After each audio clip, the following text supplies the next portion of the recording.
ये डरपोक कांग्रेस और ये डरपोक आरजेडी वाले कहेंगे कि कांग्रेस ने लुटिया डुबो दी। कांग्रेस का शाही परिवार पराजय का ठिकरा खड़गे जी के सर पर फोड़ करके वो विदेश में छुट्टियां मनाने चला जाएगा कि मोदी उनके डर को भी डराता है। कितना ही बड़ा शहजादा क्यों ना हो, कितना ही बड़ा अपने आप को तिस्मार का क्यों ना मानता हो, उसको जेल जाना पड़ेगा। जिन्होंने बिहार के गरीबों को लूटकर नौकरी के बदले जमीन लिखवाई है, कान खोल के सुन लो। ये जैसे ही ये हेलीकॉप्टर में चक्कर मारने का समय उनका पूरा होगा, जेल का रास्ता तय हो जाएगा। लालटेन लेकर के मुजरा करने वाली जो जमात है, आरजेडी में हिम्मत नहीं कि बिहारियों के अपमान पर वो कांग्रेस को एक शब्द भी बोल पाए। जो पहली बार वोट करने के लिए जाने वाले हैं, उनको जरा जंगल राज पार्ट 2 से सावधान करना चाहता हूं। जून शाम होते होते आरजेडी वाले कहेंगे कि कांग्रेस ने लुटिया डुबो दी।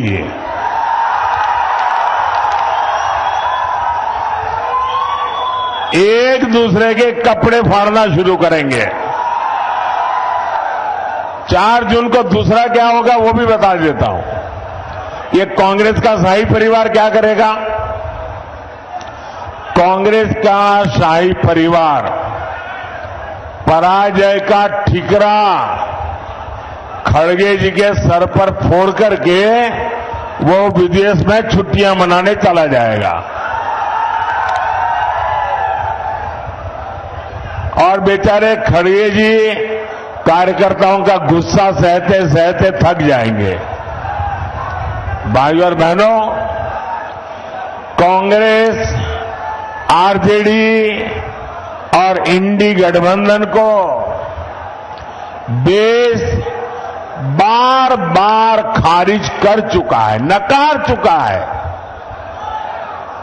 इनके पास न विजन है, इनके पास सिर्फ और सिर्फ कंफ्यूजन है, इनके पास हौसला का नामो निशान नहीं, इनके पास हताशा ही भरी पड़ी है, इनके पास नीति नहीं है, निर्णय लेने की क्षमता नहीं है। ये सिर्फ नकारापन लेकर के जी रहे हैं।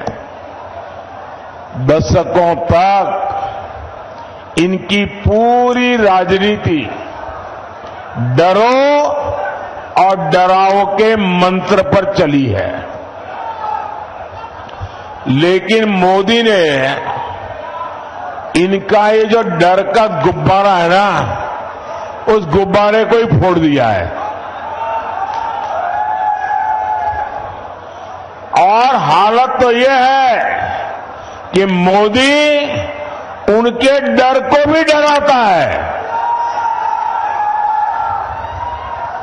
साथियों, ये इंडी गठबंधन वाले देश को डराते थे, देश को ऐसा डराते थे और 70 साल से डराते थे। क्या कहते थे? अयोध्या में अगर राम मंदिर बना तो देश में बवाल हो जाएगा, खून की नदियां बहेगी। आज रामलला भव्य मंदिर में विराजमान है, कोई बवाल हुआ क्या? कोई खून की नदियां बही क्या? ये डराने का झूठा खेल चलता था कि नहीं चलता था? ये लोग डराते थे, 70 साल से डराते थे। ये कहते थे कि जम्मू कश्मीर से 370 अगर हटा तो ये पाकिस्तान में चले जाएंगे। अगर 370 हटा तो आग लग जाएगी। अगर 370 हटा तो देश में बम धमाके होंगे। भांति भांति की धमकियां और डर पैदा करना, मोदी इनकी न धमकियों से डरा है न कभी रुका है। धारा 370 हटा के नहीं हटा, धारा 370 की दीवार गई कि नहीं गई, कश्मीर और हिंदुस्तान के बीच की ये दीवार को तोड़ा कि नहीं तोड़ा, सीना तान के तोड़ा कि नहीं तोड़ा। मुझे बताइए, कहीं आग लगी क्या? कोई पाकिस्तान भाग गया क्या? देश में बम धमाके हुए क्या? डराते थे। साथियों, ये डरपोक कांग्रेस और ये डरपोक आरजेडी वाले अभी क्या कह रहे हैं? पाकिस्तान के पास परमाणु बम है, डरो। डरा रहे हैं। खुद में मसाला खाली हो गया तो उधर का मसाला दिखाते हैं। इसलिए पाकिस्तान के आतंकी जब चाहे भारत पर हमला करके चले जाते थे, ये डरपोक लोगों के कारण। मोदी इनकी तरह डरता नहीं है। मोदी ने सेना को कहा, जाओ घर में घुस करके मारो।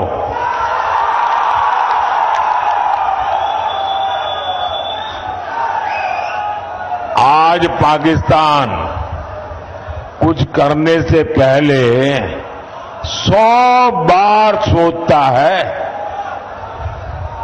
इसी कांग्रेस के राज में, आरजेडी के राज में ये नक्सलियों ने सबको डरा करके रखा था। मोदी डरता नहीं। आज नक्सलियों की सफाई पुरजोश चल रही है। साथियों, यही इंडी वाले एक और धमकी देते थे। ये कहते थे कि बड़े भ्रष्टाचारियों पर हाथ डालो तो मोदी की कुर्सी हिला देंगे। मोदी डरता नहीं है। जिसने चोरी की है, जिसने गरीब को लूटा है, और कितना ही बड़ा शहंशाह क्यों न हो, कितना ही बड़ा शहजादा क्यों न हो, कितना ही बड़ा अपने आप को तिस्मार का क्यों न मानता हो, उसको जेल जाना पड़ेगा, जेल में जीना पड़ेगा। और जेल की रोटी चबा करके ही उसकी जिंदगी पूरी होने वाली है।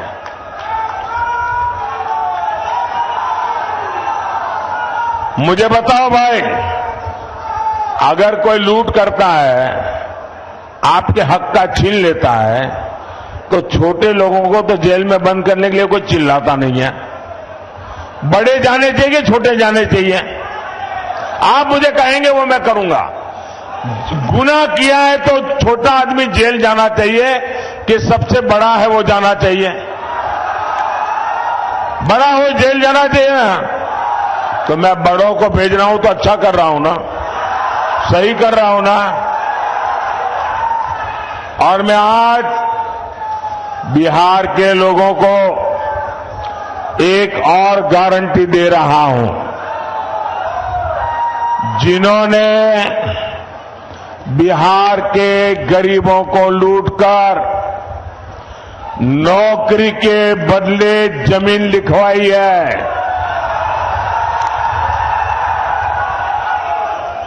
कान खोल के सुन लो, उनका भी जेल जाने का काउंटडाउन शुरू हो चुका है।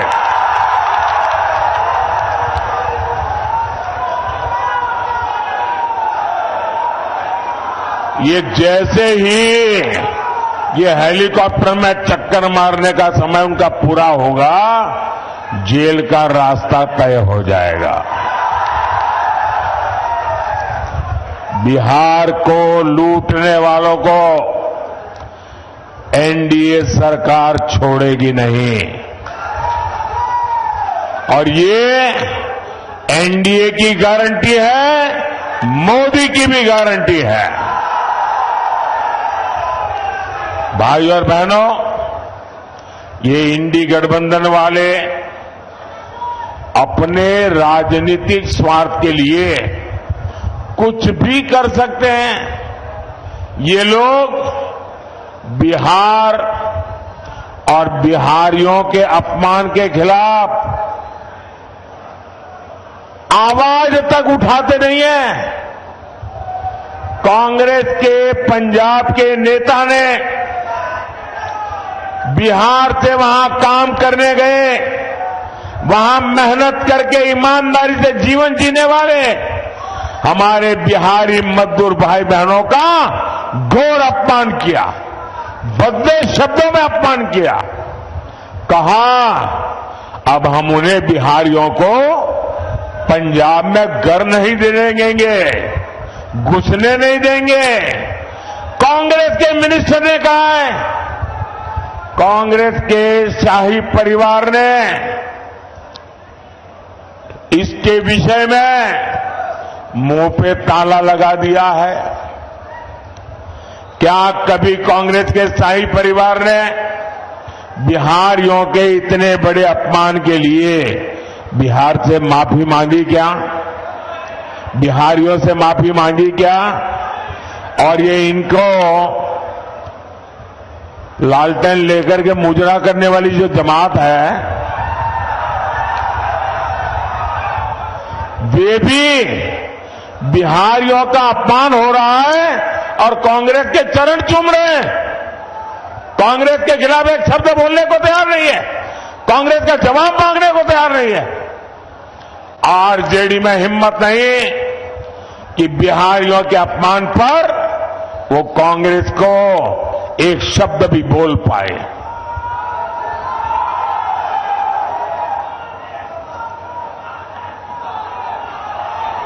साथियों, इंडी गठबंधन के एक साथी डीएमके के नेता ने बिहारियों के लिए भद्दी भद्दी गालियां बोली। तेलंगाना में कांग्रेस के मुख्यमंत्री ने बिहारियों को भला बुरा कहा। पश्चिम बंगाल की मुख्यमंत्री आए दिन बिहारियों को गालियां देती है, लेकिन आरजेडी और कांग्रेस के नेताओं ने उनके मुंह से इन लोगों को उनके खिलाफ एक शब्द बोलने की हिम्मत नहीं है।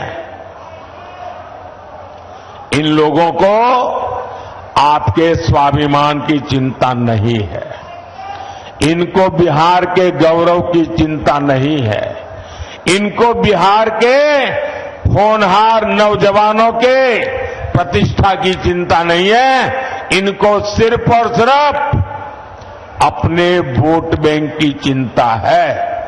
उनको सिर्फ आपके वोट छीनना है, उसके लिए भांति भांति की भाषा का उपयोग करते हैं। इनके लिए बिहारियों का सम्मान कोई मायने नहीं रखता। साथियों, मैं हमारे जो फर्स्ट टाइम वोटर है, जो पहली बार वोट करने के लिए जाने वाले हैं, उनको जरा जंगल राज पार्ट 2 से सावधान करना चाहता हूं। ये जो फर्स्ट टाइम वोटर है ना, उनका जन्म होने के बाद उनको जंगल राज कितना भयंकर था वो देखने का अवसर नहीं मिला, क्योंकि यहां एनडीए वाले काम करना शुरू किए। लेकिन जो जंगल राज वालों ने था, जो मुसीबतें खड़ी कर दी थी, ये जरा फर्स्ट टाइम वोटरों को पता होना चाहिए। वो समय था शाम होने के बाद बाहर निकलना मुश्किल था। बाहर से कोई रात में ट्रेन से उतरता था, से बाहर नहीं निकलता था, रात भर स्टेशन पे पड़ा रहता था, सुबह उजाला होने के बाद फिर अपने गांव की तरफ निकलता था। अपहरण, डकैती, हत्या, ये बिहार का दुर्भाग्य बन गया था। नीतीश जी के नेतृत्व में एनडीए सरकार बिहार को जंगल राज से बाहर लेकर आई है। वो गुंडे, वो डकैत, वो लुटेरे अभी छिपे हुए हैं, चुप होकर के बैठे हुए हैं, मौके की तलाश में है। अगर गलती से भी ये इंडी वाले जरा भी मजबूत होते दिखेंगे भी तो फिर उनका दाना पानी मिलेगा और ये मिलकर के फिर से आपका भविष्य तबाह कर देंगे। नौजवानों आपकी जिंदगी तबाह कर देंगे और फिर कभी भी आप उभर करके बाहर नहीं आ पाएंगे। भाइयों और बहनों, यह हमारा बिहार सामाजिक न्याय की प्रणेता भूमि है और मुझे गर्व है कि अगर किसी ने सामाजिक न्याय की रक्षा की है तो वो बीजेपी और एनडीए ने की है। बीते 10 साल में देश ने एनडीए को 2 बार प्रचंड जनादेश दिया। हमने पहली टर्म में एक दलित के बेटे को, जो कभी बिहार के गवर्नर हुआ करते थे, उनको देश का राष्ट्रपति बनाया, दलित को देश का राष्ट्रपति बनाया। जब हमें 2019 में दूसरी बार अवसर मिला तो हमारे देश की एक आदिवासी बेटी को देश का राष्ट्रपति बनाया। देश के सर्वोच्च संवैधानिक पद पर सुशोभित किया। राष्ट्रपति पद का गौरवपूर्ण काम उन्होंने शुरू किया। हमने पिछड़ा आयोग को संवैधानिक दर्जा दिया। कांग्रेस ने 3 दशक तक पिछड़ों की इस मांग को ठुकराया था, लेकिन मैं आप ही के बीच पैदा हुआ हूं। अति पिछड़ों को कैसी जिंदगी जीनी पड़ी है ना, वो मैंने भोगी है और इसलिए मैंने आते ही आयोग बना दिया। पहले केंद्रीय विद्यालय, नवोदय विद्यालय और सैनिक स्कूलों में ओबीसी आरक्षण नहीं था। ये मोदी ने आकर के उसमें भी हमारे बच्चों के लिए मैंने आरक्षण पक्का किया।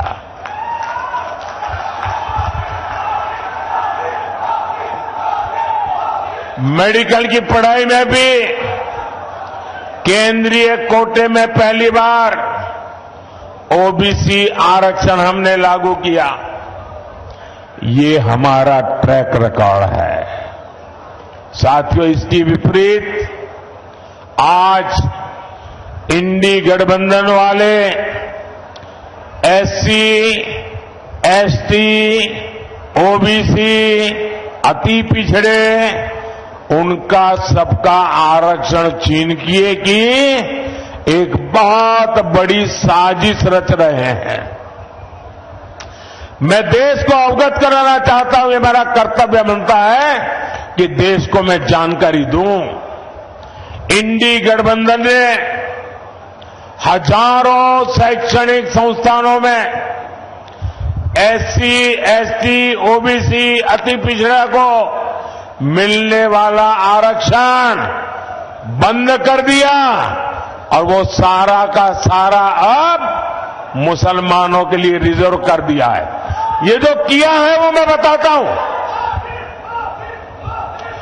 एक ही झटके में दलितों, पिछड़ों, अति पिछड़ों उनका आरक्षण खत्म कर दिया।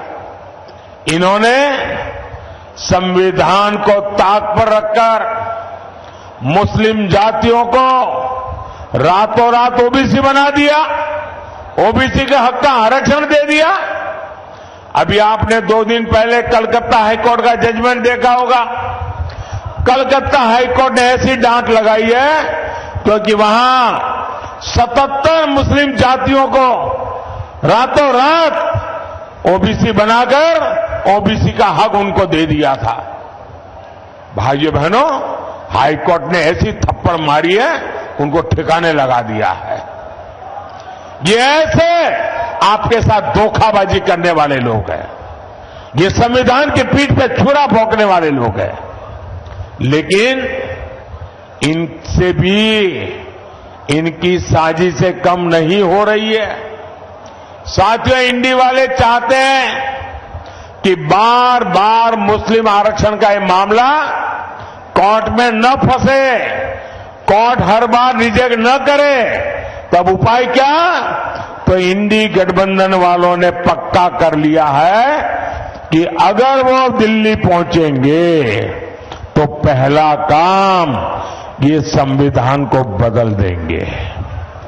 संविधान को बदल करके एससी, एसटी, ओबीसी का आरक्षण वो मुसलमानों को देने का संविधान में बदलाव करेंगे ताकि कोर्ट उनको परेशान न करे। ये खेल खेल रहे हैं। भाइयों बहनों, मैंने ठीक 1 महीने पहले इंडी वालों को चैलेंज किया था। देश के हर राज्य में जाकर के बोला हूं। मैंने उनको इतना ही कहा कि भाई अगर आप चुनाव में आए हो, जनता जनार्दन ही देश के मालिक है।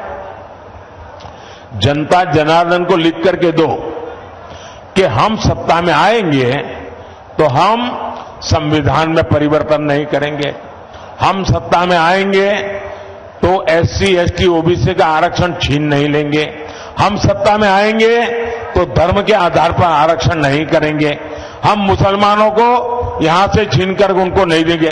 लिख करके दो। मैंने कहा 1 महीना हुआ, 1 महीना। लिखने की बात छोड़ो, बोलने की हिम्मत नहीं है उनकी। इसका मतलब पेट में पाप है। बिहार में मेरा यादव परिवार है, बिहार में मेरा कुर्मी परिवार है, बिहार में मेरा कुशवाहा परिवार है, बिहार में मेरा कलवार परिवार है, बिहार में मेरा तेली परिवार है, मेरा सूरी परिवार है, मेरा कानू परिवार है, मेरा निषाद परिवार है, मेरा पासवान परिवार है, मेरा रविदास परिवार है, मेरा मुसहर परिवार है। ऐसी हर जाति के सबसे बड़े दुश्मन अगर कोई है तो ये आरजेडी कांग्रेस वाले हैं। ये मुखौटा सामाजिक न्याय का लगाते हैं लेकिन तुष्टीकरण करते हैं, वोट बैंक की राजनीति के गुलाम हो चुके हैं और वोट बैंक वाले जैसे नचाए ये नाचते रहते हैं। और 24 के इस चुनाव में मोदी ने उनको बेनकाब कर दिया है, उनका मुखौटा मैंने नीचे उतार दिया है। साथियों, मोदी इनकी साजिशों का भी पर्दाफाश करेगा और विकास के लिए भी उतनी ही मेहनत करेगा।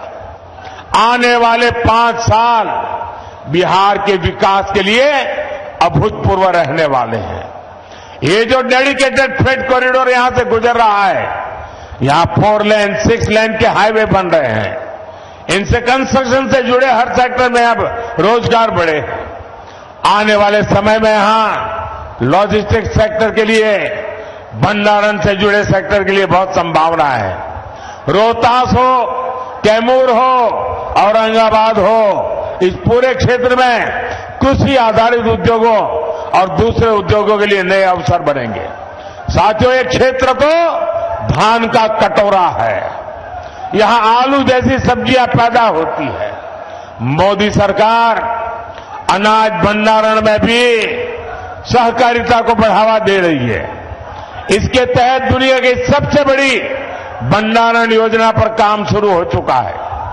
आने वाले 5 साल में सब्जियों के लिए कोल्ड स्टोरेज क्लस्टर भी हम बनाने जा रहे हैं। साथियों, यहां इतनी बड़ी संख्या में मेरी माताएं बहनें आई हुई हैं। उनका जीवन आसान बनाना गरीब के इस बेटे का संकल्प है।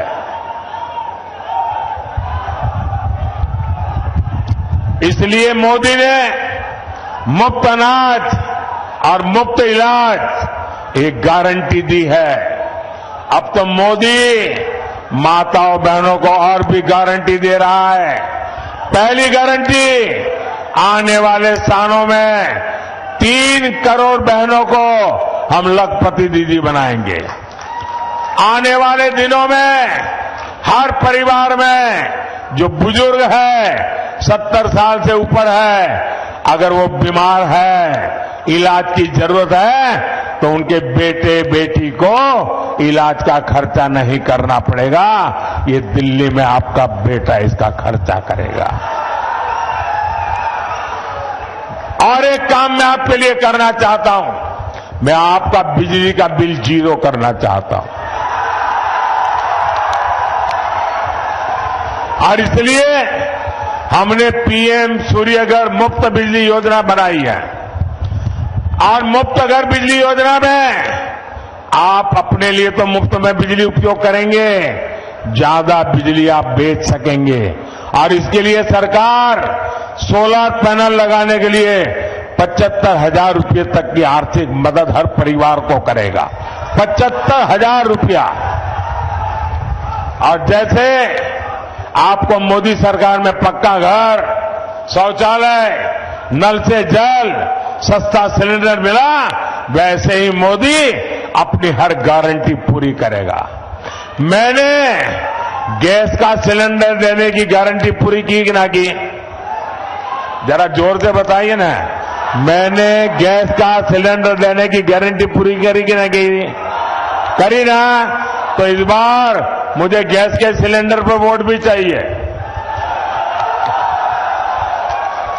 भाइयों और बहनों, ये एमपी बनाने का नहीं, ये पीएम बनाने का चुनाव है। ये देश में एक मजबूत सरकार बनाने का चुनाव है। इसलिए आप जब काराकाट से मेरे साथी उपेंद्र कुशवाहा जी को वोट डालेंगे तो वोट सीधा मुझे मिलेगा।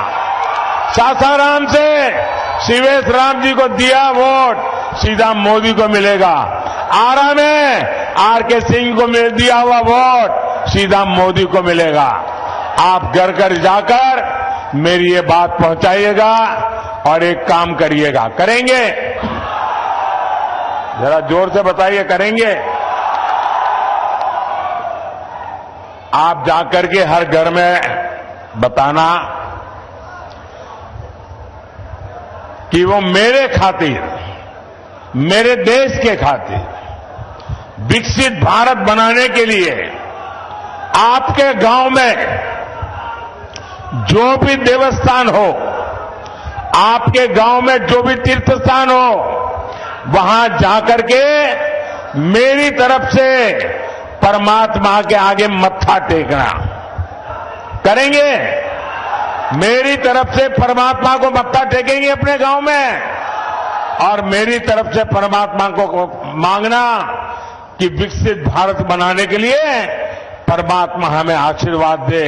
इतना काम करेंगे? पक्का करेंगे?